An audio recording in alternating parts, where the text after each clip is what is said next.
Hello everyone, I'm Shaden, former competitive dancer as well as 3rd degree black belt in Sensei. My students like to make fun of me for my dance background, but I often remind them that if they don't put in the work that's expected of them, I would be very happy to introduce to them the rigorous leg workouts I learned from years of ballet. However, there is one particular dance that connects to my roots that I decided would greatly benefit my students to learn. When it comes to tournament point fighting, speed is the primary attribute needed to succeed. Speed isn't as simple as running fast, but the ability to think fast and move without hesitation. On top of that, I need my students to be light on their feet, moving in and out and offline from opponents without their heels planted on the ground to give them the quickest response time. I thought this fit perfectly with the national dance of the Philippines, tinikling, a centuries-old Filipino dance that is rhythmic and intense. Born during the Spanish colonial era, this dance mimics the movements of a bird called the tinikling as dancers dodge and weave between fast-moving bamboo poles. In presenting this dance to my students, I have hope that with enough practice, this can become our wax-on, wax-off, and the muscle memory will sprout great improvements in their cardio, reaction time, rhythm, footwork, and courage. So everyone over here, you're going to practice on the ladders first. I want everyone to find a spot, their own square, maybe one square between you.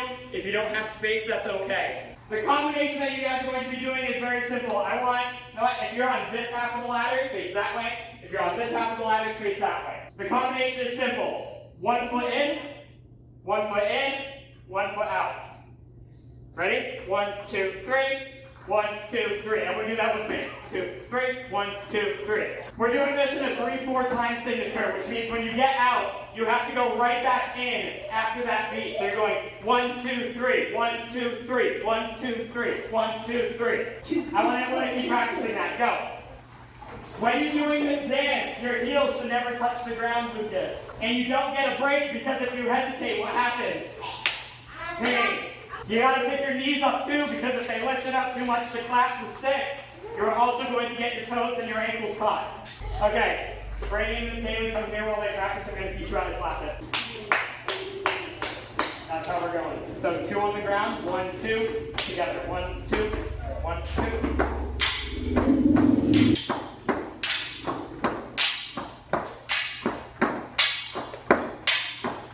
Good. Everyone get the concept? Yes, sir. When it's your turn, you can't hesitate. You can't go like this and wait for them to be ready for you. You have to jump in whenever it's time, so you guys can actually clap it for me. You want to plan to go in right when it claps together. When your turn is over, I'm going to say switch. Then you will exit this way, go back to your line, and the next person will jump in. Again, for the first few rounds, they are not going to clap it together, so just try to stay with the rhythm. You want to do your 2 steps in the middle as they hit the ground. Is everyone ready? Serve. Fantastic. 3, 2, 1, go. Are we both going? Yes, at the same time. Come on. Just keep clapping. Don't worry about the mistakes. Yo, Lucas.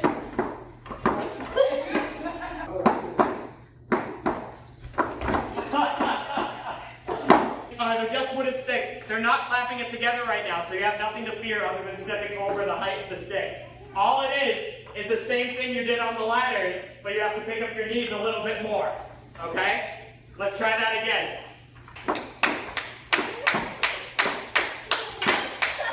Alright, switch out, switch out. Fly, Sammy. 2 feet in, 1 foot out. And each step is on one of the beats. Ready? I'm going to clap with them. 3, 2, 1.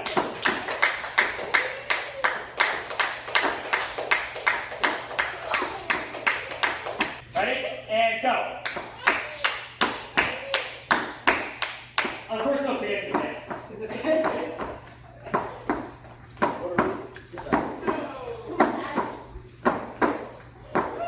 Let's go, Sophia. And go. Yeah, you would have had it if you didn't hesitate. Go.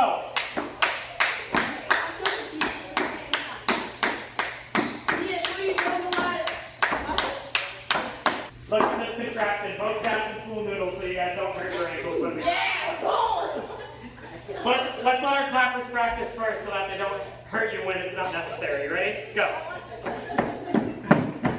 Make sure it's wide enough for them to dance in the middle when you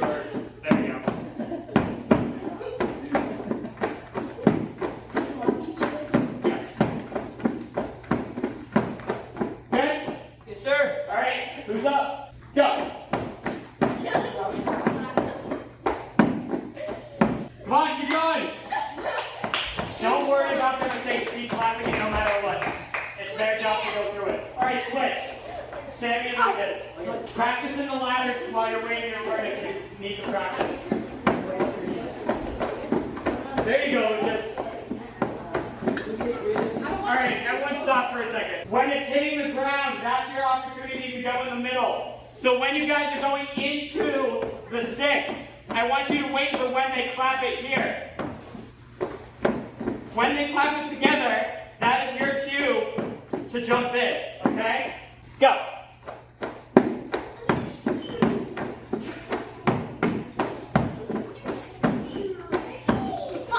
You want to step, every time the stick makes a sound is one step.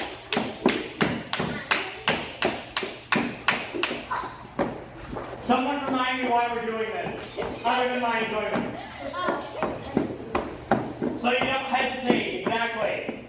Take your openings when you find it, and you won't be hurting your ankles like that. Go! Instructor, slow it down, slow it down.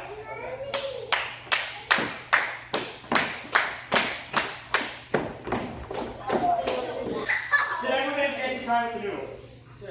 Yes, sir, but I failed. They're going to go incredibly slow to start. I'll clap the rhythm for them. You're going to start with.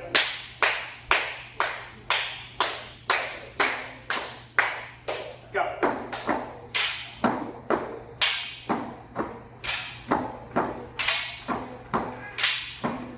Just like what we did on the ladder, it's the exact same thing, just with a little bit of a penalty if you mess up.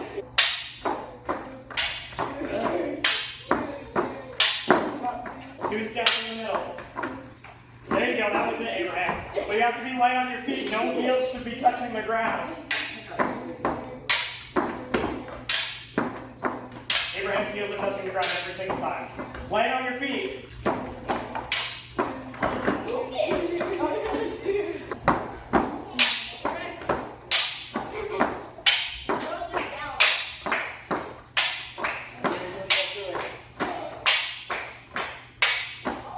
There you go, Blind. A little bit of hesitation on that one.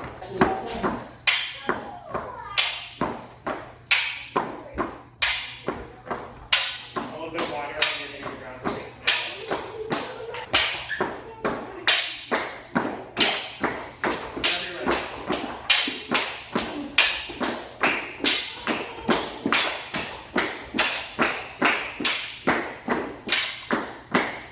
I say we do one more with a slightly faster tempo. What do we think? All right, everyone who wants to do one more can line up. Let's go.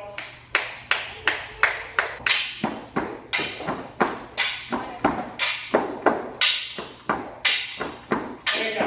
Go for it. Who's on? Oh, hesitation. Go.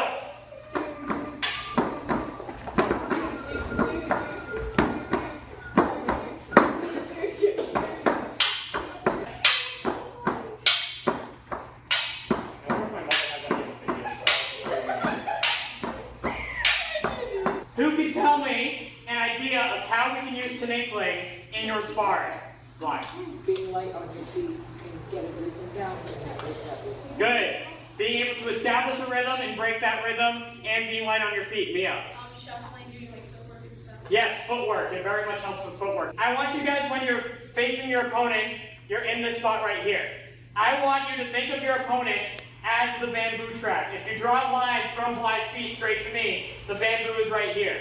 In order to get to Bly, I need to get out of the trap and back in. To do that fast, I'm going to use my side steps that we just practiced to get off the line, out of the trap, and then go back in. Yesterday with me and Abraham, we were practicing high chambers. If Bly does a high roundhouse kick chamber, and I evade by moving side to side. In order for Bly to hit me with that leg, what are you going to do? He has to rotate, and he watch. He put his foot down to pivot. When he puts his foot down, Charlie paying attention, it's the exact moment that I want you to hit them. So I'm here fighting Bly. I'm going to shuffle out of the trap, and then hit him offline, okay? I want everyone to face your partner, and all I want you to practice is to hop out and hop back into them from an angle. So face your partner and take turns going out and in as fast as you can. Just like tinikling, you're staying on a rhythm, so 1, 2. You're not hesitating and dropping your heel. No heels on the ground, you should be on your tippy toes when you move. Because otherwise you're not going to be moving too fast. Go for it. 1, 2. Here, stand there. Side first, and then in. Even more. You know how we do push drags and bases? You're doing a push drag to the side. That's it. Yep. And then in. Good. Just like that. It's going to take some time for some of them to get it down, but I was able to notice that when we sparred afterwards that a few of them were definitely trying to use what they learned. Sophia was able to strafe the kicks, but she was hesitating moving in on a bigger opponent. Charlie was also starting to understand the strafe, but he was still hesitating moving in. He didn't hesitate here, and it probably would have worked if he put his arm down to block. Abraham was doing well strafing to the outside, but he was too flat-footed and it caused him to lose balance. This was only our first day trying this, but I think overall Sophia's footwork improved the most, and she was able to use what she learned to win the match against a junior black belt. This time she won by literally 1 frame of video, but enough practice on the hesitation will make a huge difference. If you're interested in Kenpo karate classes, including sparring, grappling, gymnastics, and weapons, visit our website etkk.com.